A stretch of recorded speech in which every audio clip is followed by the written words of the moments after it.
So, it continues. Hello there, welcome back to Max's Writing Advice Q&A. In tonight's episode, I've got a selection of questions selected by a number random generator and sent by viewers just like you. Remember that questions are selected randomly every week, so your question, if you were to leave one in the comments down below, would be as likely to be picked as anyone else's. Today's questions are actually pretty interesting. We'll be talking about exercises, the big words, and a couple more things. But before we get there, I'm going to give you the formal disclaimer, as always, and remind you that the following is merely just my advice, my opinion, and what works for me. Don't take it as gospel, instead take it as the ramblings of a silly person who looks a little bit, or rather precisely like this.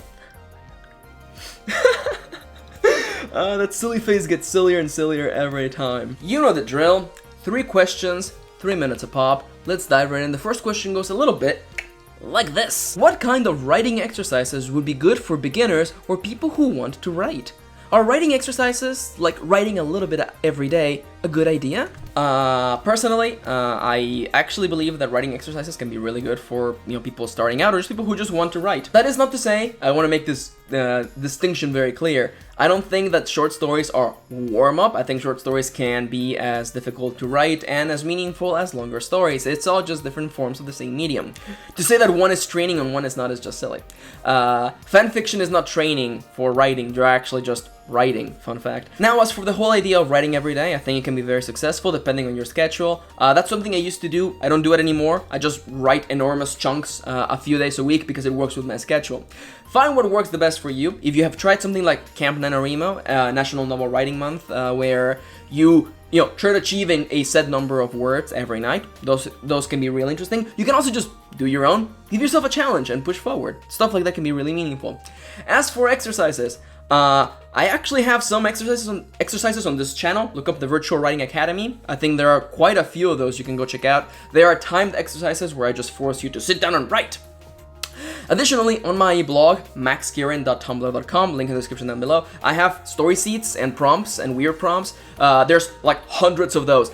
Also, as a matter of fact, I have also published a book on story seeds. Link description as well, if you want to go check that out. I think it's 400 story seeds to crush writer's block. This is not a plug. Now, what the main point that I want to get out of this question right now is that are all these things good ideas? I think so. I think it can be really effective to give yourself a little bit of a challenge when you're getting started. Additional to that, because the thing is this, the act of writing is the act of writing, and I know that sounds a little bit silly when I say it out loud like that, but there's a point to that. Like, all these exercises are not practice. You're just doing the writing because writing by itself is the practice. So what I want you to keep in mind is that there's never gonna come a point, like you're never gonna reach a point in which you ding and there's a little ding outside and tells you you have now leveled up to level writer 2. You can now start doing a novel. Nah. Yeah, that's never gonna happen. So what I'm just dropping right now, what I'm just saying is that if you would like to write a longer piece, if you would like to write a novel or a novella or novelette, which are all different sizes of a novel, just jump in. I have a planning guide on my channel. Go check that out. It should give you a really good foundation. Just start writing. There's a high chance you may not complete all of your projects, but it's not about, right now, if you're getting started, writing and getting the habit to write may be more meaningful than anything else. Exercises help. Just remember and keep in mind that, you can do exercises forever if you want to, and there's nothing wrong with that, absolutely not. But I'm just saying that, if you're doing all of this in preparation to, be ready to write a novel, just go in and write in the novel. It's fine. The water is fine. Just jump in, okay?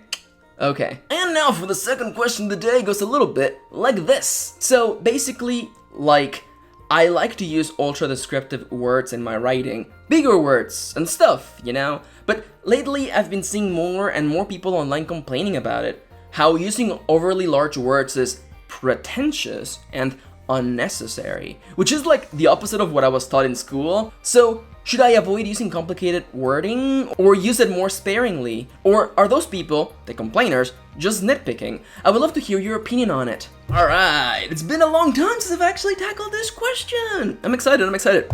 Let's go. Fellow writer across the globe, wherever you may be, write however the hell you want. Just really quickly, just gonna drop this out there. Before I tell you how I actually feel about this, write however you want. Write however the hell you want. No matter how you write, no matter how hard you try to satisfy everyone, you won't, and there will be people out there who would hate you for that. So instead, write however you want. It's the idea, what I've been saying forever on the blog is that, like, you can try to please everybody, you can, like, I don't want to say dilute, but dilute your writing until you achieve that point in which everyone will be satisfied, or so you think, and they won't be. So, you're better off just doing what you want to do, writing stories however you want to tell. I'm not gonna come here and tell you, yo, change your writing so people like it. Nah, just write however you want to write. Everyone tells stories differently, and you have your own way of telling stories, and you must pursue it accordingly. Now, that being said, let's actually talk about big words, or a verbose way of describing things. So, what do I think about using big words in writing? I actually don't like it. And I fall into the, I guess I somehow coordinate myself with the feelings that you describe there. And it's not because I think using big words is pretentious, it's because throughout my years of writing and being in creative writing courses and meeting hundreds of writers, everyone I met who did that was incredibly pretentious. And I'm not saying you are. I'm not saying you are at all. My personal experience, every time I stumble upon somebody who was like using, like, and I'm just being real with you, someone who would just, like, write their story and then go through it with a thesaurus and just enlarging their words, finding words that kind of meant, you know, the same thing but are bigger and more intimidating. And their stuff was impossible to read. And when you would ask them about it, and you would ask them, and they would be like, yo, but, like, don't you know all these words? Like, don't you even know how to write? And that's sort of, like, really pretentious, like, almost adversarial way of, like, writing. Now, I'm not saying you're like this. I'm just giving my experience. Everyone I ever met who did stuff like that appeared to have been doing it not because that's how they wrote, but because they thought it made them look much more knowledgeable or interesting or cool, which of course was not very successful. Here's my dealio. Everyone writes however the hell they want to write, and some writers out there create the content they want to see. Personally, I don't really like using big verbose words like that, because I don't write like that, I don't read stuff like that, it doesn't work like that for me. Again, just really quickly in summary, write however the hell you want. Just write it. Because no matter how hard you try, there will be people who love it and people who hate it, and people who just don't feel anything for it. And you can't really fix any of that because that's based on people's opinions, and you really have no control over that. And you can't predict how people will react to your work, so you might as well just do your best job. Now I'm just reaching out, just saying this right now, if you are enlarging the vocabulary within your writing, using words out of a thesaurus, out of the desire of making your writing look more cool and deep, I would like to urge you against that. There's a pretty cool line from Stephen King's memoir/writing advice book on writing by Stephen King. There's a really good line where, like, I remember reading that line, and it was basically like he pulled out a knife and stabbed all of those people in the heart.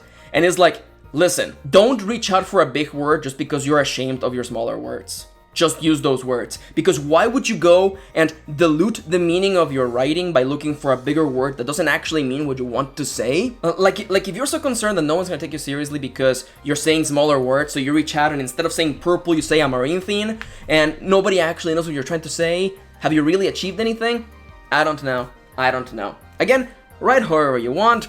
Just like I have proven it right now, people will think about it either way no matter what you do, so you might as well just do your best job, okay? Just write however you want to write, okay? Next question. Do you always write a book from the beginning to the end, chronological order, or does it happen that you're so into a scene/chapter that you write it before? It's time for that question! Chronological order or not? Do I write in chronological order? Well, first off, before I go anywhere, allow me to remind you, like I said with the previous question, every writer does things differently. I have come to the realization over many years of writing that my brain does not work out of chronological order. Non-chronological, I forget. I simply do not write like that. I have tried it before, and there were some negative consequences to that. I've realized that my brain tells stories in a chronological order, starting from the beginning and ending at the end. Now remember, every writer is different, everyone does things differently. I don't want you to feel bad about it. If you happen to be one of those people who can actually do that, I'm not, but I can tell you about my personal experience. I found that, at least for me and the way that I feel about things, is that if I somehow, through the act of doing, like, the act of writing, I'm like, yo, I really want to write that scene near the end, I found that writing that scene would create this conflict between the person who wrote the previous scenes and this new person, because since I hadn't actually gotten to that point in the story, I was writing with implications of things that happened before. So what I'm trying to say here is that when it came time to edit, there was a lot of inconsistencies up here. Maybe it's because my brain can't hold all of that information and just kind of like move from scene to scene. I have to push forward and push through the story. And as I've said in the past, whenever I revise stories, most of the work goes into the first third of the manuscript, because during that first third, I'm figuring out the characters. And the second and third of the thirds of the book are actually way easier to edit, because by that point, I have figured those characters out. I know their voices, I know how they react,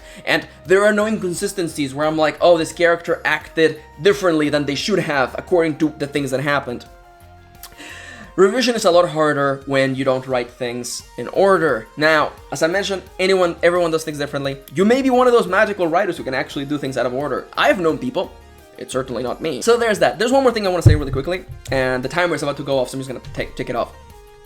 There's one more thing I want to say really quickly, and that is the idea that writing chronologically, that is to say scenes in order, doesn't mean that you have to write everything that happens. One of the things that I like to employ is just the good old time skip. You don't have to write your party of adventurers traveling the wilderness for 4 months on the way to Whiterun. You don't have to do that. You can just be, the next chapter starts, it took us 4 weeks to get to Whiterun. These things might have happened. It doesn't matter. We're at Whiterun. Let's move the story along.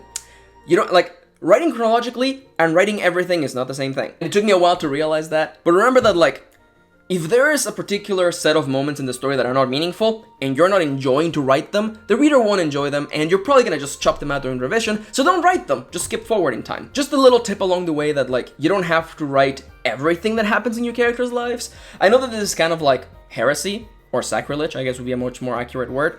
But I like to think about it like, because I had a background in cinematography. So like, just like you would do a cut, like cut to the next day, just cut to the next day in writing. You don't have to tell me all of the things that happen in the characters' lives. Again, you don't have to tell me 4 weeks of traveling.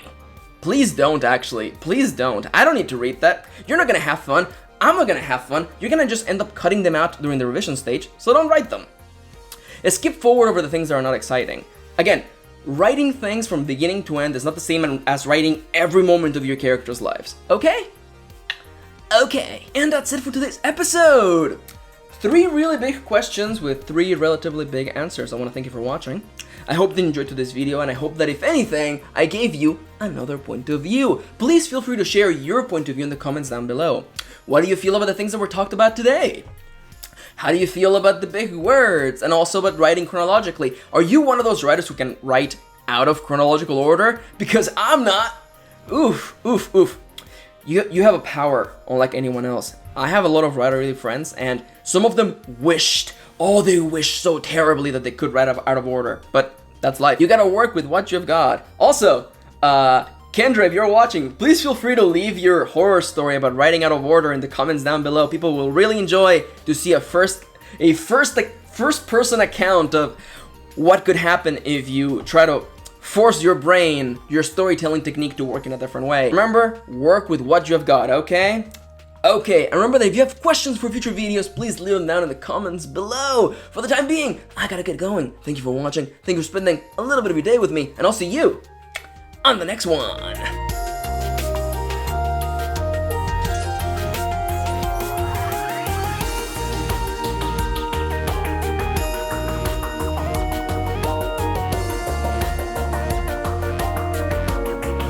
Oh man, I don't remember the example right off my head, but like there was this one instance with one of those particular people that I was teamed up with. And that one person, like, they had a really, I don't want to say nasty, but a really nasty attitude about the way that they wrote. And they were like, if you don't understand everything that I wrote here, thanks to my thesaurus, then you're not a good writer. To the extent that the professor, like, everyone who teamed up with them, like, would eventually approach the professor and go, please never team me up with this person ever again. And to the extent where, like, at one point, he was just by himself, which was pretty sad. But I remember one line, and I don't remember the exact words, but, like, it was like a 6-letter sentence with, like, 3 different adjectives.